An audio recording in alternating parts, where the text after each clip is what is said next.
गाडीचा हप्ता necessary, केतकीची dance क्लासची फी भरायची नेसेसरी,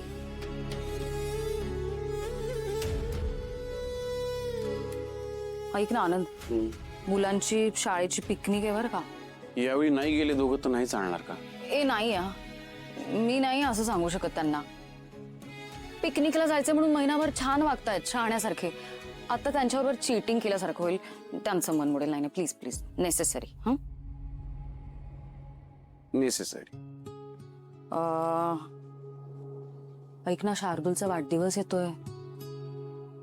ठीक आहे मी समजावून सांगते त्याला की यावेळी थोडा छोटा बर्थडे करूया. ऐकेल तो, शहाणा मुलगा आहे. कधी कधी असं थोडक्यात सेलिब्रेशन करावं लागतं. इट्स ओके, तो ऐकेल. समजूत काढते मी त्याची. पण तुला काय वाटतं, या महिन्याचा पगार होईल का तुझा? मला नाही वाटत या महिन्यात पगार होईल. सगळं सेव्हिंग्सवर भागवायला लागणार आहे. दुष्काळात 13वा महिना म्हणतात ना, तो हाच. ठीक आहे रे, लगेच असं डिप्रेस नकोस. इतके वर्ष चांगलं चाललंय ना, होतं असं वर खाली, ओढाताण होतेच ना. ठीक आहे, स्ट्रेस नको घेऊस तू. बाकी ते जे घराचं आहे ते आता होल्डवर. हो होल्डवर.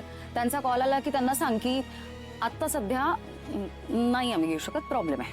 असं कसं निकिता? आपण मुलांना प्रॉमिस केलंय दोघांना सेपरेट बेडरूम देऊ म्हणून, आणि आता मोठी होत आहेत आपली मुलं. नाही म्हणतोय का आपण त्यांना घेणार आहोत, पण जरा 1-2 वर्ष डिले होत आहे. It's okay. सगळं काही आयतं नाही द्यायचं मुलांच्या हातात. त्यांनाही कळू दे की आयुष्यात कष्ट घ्यावे लागतात. समजूतदार आहेत मुलं, ऐकतील. तू टेन्शन नको घेऊ, आपण करू मॅनेज. टेन्शन नाही ग, पण मुलांचे पडलेले चेहरे पाहिले की झोप नाही लागत मला रात्री. आणि आपण त्यांचे लाड नाही करणार तर दुसरं कोण करणार आहे? आणि आपण जन्माला घातलंय ते त्यांनी कष्ट करावेत म्हणून नाही, त्यांचं आयुष्य सुखकर व्हावं म्हणून आपण करतोय ना हे सगळं. सगळ्याचा टायमिंगच चुकलंय यार.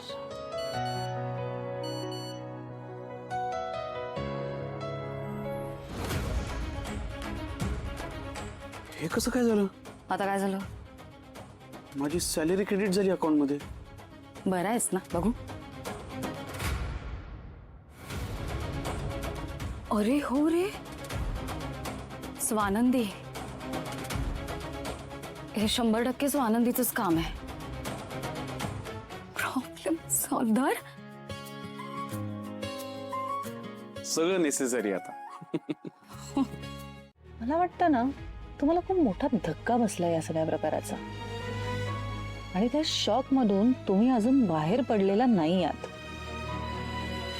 म्हणजे असं कुठल्याही परिस्थितीत का होईना, पण अशी चोरी वगैरे केलेल्या माणसाला तुम्ही ऑफिसमध्ये वगैरे नका ठेवू, असं मला वाटतं. हॅलो, तुम्ही ड्युअल पर्सनॅलिटी आहात का? एकाच वेळेस 2 माणसं राहतात का तुमच्या आतमध्ये? हा, सकाळी एक वेगळा माणूस असतो, रात्री तोच माणूस वेगळा होतो, असं काही आहे का? त्या दिवशी त्या निकिताचा फोन आला म्हणून धावत धावत तुम्ही तिच्या घरी गेलात तिला भेटायला. आल्यानंतर मला समजवलं की आनंद दादा चोरी करणं शक्य नाहीये, तुम्ही त्यांच्यावरती विश्वास ठेवा, आणि आज तुम्हीच म्हणताय की त्याला कामावरती घेऊ नका. काय काय कुठलं म्हणणं खरं मानायचं तुमचं? कशावर विश्वास ठेवायचा मी? एक मिनिट, तुम्ही एवढे कन्फ्युज वगैरे होऊ नका. माझं म्हणणं आत्ताही तेच आहे, आनंददादांनी चोरी केलेली नाहीच आहे, पण माझ्या मताला कुठे काय किंमत आहे? मुळात तुमचं म्हणणं महत्वाचं आहे की नाही आता, हो ना? त्यामुळे मला असं वाटतं की त्यांनी एवढा मोठा गुन्हा करून ठेवलाय याबद्दल तुम्ही कन्व्हिन्स आहात ना. अहो, मग उद्या ते असे ऑफिसमध्ये आले तर हे जे काही डोक्यात चाललंय तुमच्या, त्याचा परिणाम किती नाही म्हटलं तरी तुमच्या आणि त्यांच्या नातेसंबंधावर होणार, परिणामी तुमच्या इथल्या कामावर होणार. आणि आपण कितीही म्हणालो ना की मी अलिप्त राहून काम करेन, तरी तसं होतं का? आता मनामध्ये आपल्याला एवढे कप्पे नाही करून वागता येत, स्पेशली नातं जेव्हा असं वर्षानुवर्षांचं असतं तेव्हा. आता मला मनापासून सांगा, आता हे जे काही झालंय त्यात आनंददादांची चूक आहे असं वाटतंय ना तुम्हाला? ही चोरी आनंददादांनीच केली यासाठी कन्व्हिन्स आहात की नाही? शांत बसलायत. तुमचं सायलेन्स म्हणजे हो समजायचंय का मी? अहो मग ज्या माणसाने चोरी करून ठेवली आहे त्या माणसाला तुम्ही असं ऑफिसमध्ये वगैरे काही बोलवावं असं मला वाटत नाही. आणि छे, तुमचे प्रोफेशनल संबंध वगैरे टिकतील असंही वाटत नाही मला या सगळ्यात. नाही ते टिकवावेच लागतील. प्रोफेशनल आयुष्य आणि पर्सनल आयुष्य वेगळं ठेवणं जमतं मला.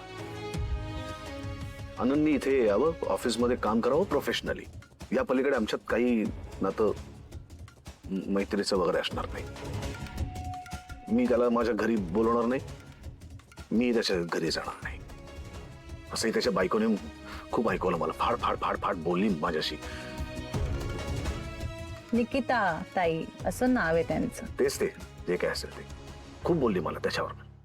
आणि मी तुम्हाला खरं सांगू, तुम्ही आजीचं प्रत्येक बोलणं इतकं मनावरती घेऊ नका आणि तिला सिरियसली घेणं पहिलं बंद करा. इथे समोर माझ्या असा कामांचा डोंगर दिसतोय, सुट्टी कसली घेतोय मी? अहो पण शोधताय ना तुम्ही माणूस आनंददादांच्या जागी. मिळालाय का अजून मला माणूस? मिळालाय का? मला एक कळत नाही, ही चांगली माणसं जातात कुठे अचानक निघून? मिळत कशी नाही? म्हणजे कागदावर असतं क्वालिफिकेशन त्यांच्या, पण अनुभवाचं काय? तो कुठे असतो त्यांच्याकडे? का नसतो माहितीये? कुठेतरी जॉब करतात 3 वर्ष करतात, 3 वर्षानंतर नोकरी बदलतात. अनुभव मिळेल कसा? आनंद इथे 15 वर्ष काम करतोय. मला असा एकही माणूस मिळाला नाहीये की ज्याच्यावर मी कॉन्फिडेंटली सगळी कामं सोपवू शकतो. तुम्ही आजीला सांगा हे सणवार वगैरे सेलिब्रेट करणं मला जमणार नाही. हो हॅलो तुम्ही तुमच्या पुरती सांगा. मी सांगायला गेलो ना तर ती इमोशनली ब्लॅकमेल करते मला. तिला सांगा हे समजावून. पण मग घ्या सुट्टी आणि होळी सेलिब्रेट करा. सोपं आहे, एका दिवसाचा तर प्रश्न आहे. तुम्हाला कळतंय का मी काय बोलतोय तुमच्याशी? हे सगळं आता राजवाडे, मला आजीने तुम्हाला निरोप द्यायला सांगितला होता, तो मी तुम्हाला दिलेला आहे. आता तुम्हाला जमणार आहे नाही जमणार आहे हे तुमचं तुम्ही